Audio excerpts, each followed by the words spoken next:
अस्सलाम वालेकुम, कैसे हैं आप। मैं हूं उमा ज़ीशान। उम्मीद है आप सब खैरियत से होंगे। मैं आज आपको हिना ट्रीटेड हेयर पे रिबॉन्डिंग करने का तरीका बता रही हूं। इस वक्त जो मेरे पास हेयर हैं वो नहायत ही कर्ली हैं और थोड़े से डैमेज भी हैं। मेरे क्लाइंट ने बहुत दफ़ा हिना का इस्तेमाल किया है और मैं आज इनको ब्रीमूड कंपनी से रिबॉन्ड करके आपको दिखाऊँगी। इस कंपनी का रिज़ल्ट मैंने सुना था बहुत ज़्यादा अच्छा है और इससे हेयर बहुत ज़्यादा शाइनी हो जाते हैं। तो मैंने सोचा कि मैं आज आपको रिमूव का रिज़ल्ट दिखाती हूँ। इसमें 2 पाउचेस आते हैं हमारे पास।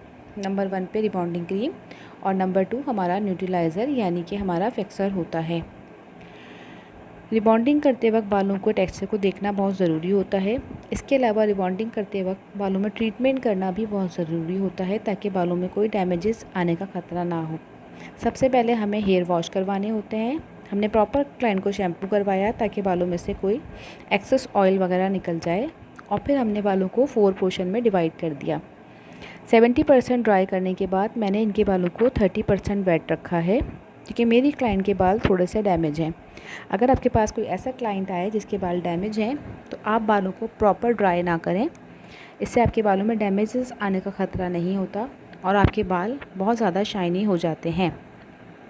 रिबॉन्डिंग क्रीम अप्लाई करते वक्त इस बात का भी ख्याल रखें कि आप जो लेयर्स ले रहे हैं जिसके में आप जिन लेयर्स पे आप क्रीम अप्लाई कर रहे हैं वो बारीक होनी चाहिए और रिबॉन्डिंग क्रीम लगाते वक्त जो क्रीम अप्लाई की जा रही है वो रूट्स पर नहीं लगाई जाएगी, वरना बालों में हेयर फॉलिंग होने का ख़तरा होता है।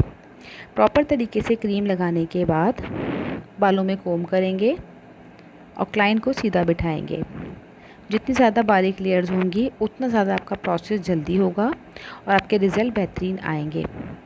इसके अलावा जो आप प्रोडक्ट इस्तेमाल कर रहे हैं वो अच्छी और प्रोफेशनल होना ज़रूरी होती है। पूरे हेड पे क्रीम लगाने के बाद बालों को 10 मिनट के लिए छोड़ेंगे और 10 मिनट के बाद हम बालों में ये चेक करेंगे कि बालों में प्रोसेस होना शुरू हुआ है कि नहीं। बालों में रिज़ल्ट देखने के लिए या प्रोसेस देखने का तरीका ये होता है कि एक बाल को लेके हल्का सा स्ट्रेच करेंगे। अगर वो बाल रबड़ की तरह खिंच रहा है तो इसका मतलब है कि आपका प्रोसेस शुरू हो चुका है और 10 से 15 मिनट के लिए इसके बाद और छोड़ देंगे। और अगर आपका बाल खींचने से बालों में कर्ल आ रहा है इट्स मीन आपका प्रोसेस हो गया है और अब आपका बाल वॉश कराने के लिए तैयार है। प्रोसेस चेक करने के बाद आप बालों को रिंस करवाएंगे। प्रॉपर रिंस करवाने के बाद साथ साथ आपको ट्रीटमेंट देना है और इसके बाद बालों को कूल ड्रायर से 100% ड्राई करना है। बालों को ड्राई करने के बाद बालों में सीरम अप्लाई किया जाएगा जो कि नहायत ज़रूरी है। एक ख़ास बात जो रिबॉन्डिंग करते वक्त लोग ख्याल नहीं रखते हैं वो है हमारा स्ट्रेटनर। जो स्ट्रेटनर हम इस्तेमाल करने वाले हैं वो प्रोफेशनल होना ज़रूरी है। अगर स्ट्रेटनर प्रोफेशनल नहीं होगा तो हमारा सारी मेहनत बेकार होती है और हमारे रिबॉन्ड के रिज़ल्ट 100% नहीं आते हैं। इसके अलावा बालों में वो शाइनिंग नहीं आती जो आनी चाहिए और बालों में कभी कभी वेव भी बाकी रहता है। समटाइम हम क्रीम्स का ज़्यादा अच्छा इस्तेमाल करते हैं, अच्छा प्रोडक्ट यूज़ करते हैं, लेकिन हमारा स्ट्रेटनर प्रॉपर नहीं होता जिसकी वजह से हमारा रिबॉन्ड बेहतरीन नहीं होता और अक्सर क्लाइंट हमें कंप्लेन करते हैं। अच्छा जी, मैंने क्रीम अप्लाई करने के बाद देखें मुझे 50% रिज़ल्ट मिल गए हैं और अब मैं आयरन स्टार्ट कर रही हूँ। आयरन की हीट को हम 230 पर या 200 की डिग्री पर रखेंगे और बारीक बारीक लेयर्स लेते जाएंगे और आयरन करेंगे। आयरन करने का मेथड भी यही है। बालों को 4 पोर्शन में डिवाइड करेंगे। पहले बैक साइड से स्टार्ट करेंगे। एक वक्त में एक लेयर पे कम से कम 4 से 5 दफ़ा आयरन फेरना होता है।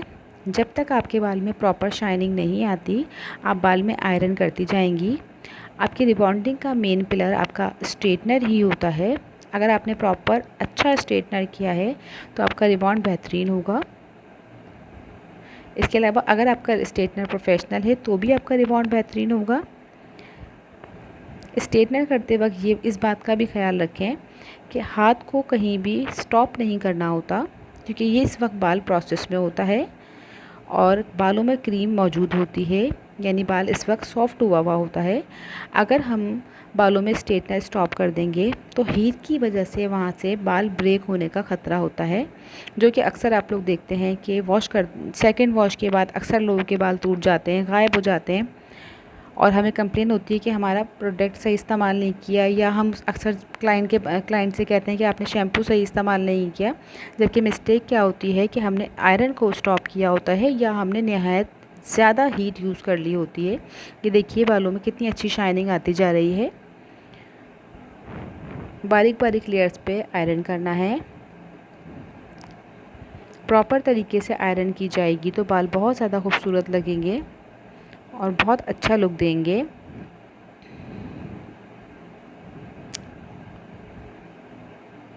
पूरे हेयर में प्रॉपर स्ट्रेटनर करने के बाद बालों को चेक किया जाएगा। आप देखिए मैं कितनी बारीक लेयर्स लेकर स्ट्रेटनर कर रही हूँ। जितनी ज़्यादा बारीक लेयर्स होंगी, लेकिन आप ये देखिए मैं कहीं भी अपने हाथ को स्टॉप नहीं कर रही। ये देखिए पूरा प्रॉपर स्ट्रेटनर करने के बाद अब हमारा दूसरा प्रोसेस शुरू होगा, जो कि हमारा है फिक्सर लगाने का। स्ट्रेटनर प्रॉपर करने के बाद अब हम फिक्सर यूज़ करेंगे, जिसे न्यूट्रलाइज़र भी कहा जाता है। बेसिकली ये जो रिज़ल्ट इस वक्त रिबॉन्डिंग का आया है, इस रिज़ल्ट को फिक्स करने के लिए हम न्यूट्रलाइज़र यूज़ करेंगे, ताकि हमारे बालों की शाइनिंग इस तरह ही बरकरार रहे और जो हमने इतनी मेहनत की है स्ट्रेटनर करते वक्त, वो सारी की सारी फिक्स हो जाए। फिक्सर की एप्लीकेशन करते वक्त इस बात का ख़ास ख्याल रखें कि अगर डैमेज हेयर पे कर रही हैं तो फिक्सर को एक लेयर पे लगा के ज़रूर चेक कर लें। पहले एक लेयर पे लगा के चेक करने के बाद अगर आपके बाल स्ट्रेट रहते हैं तो फिक्सर आप पूरे हेयर पे लगा दीजिए।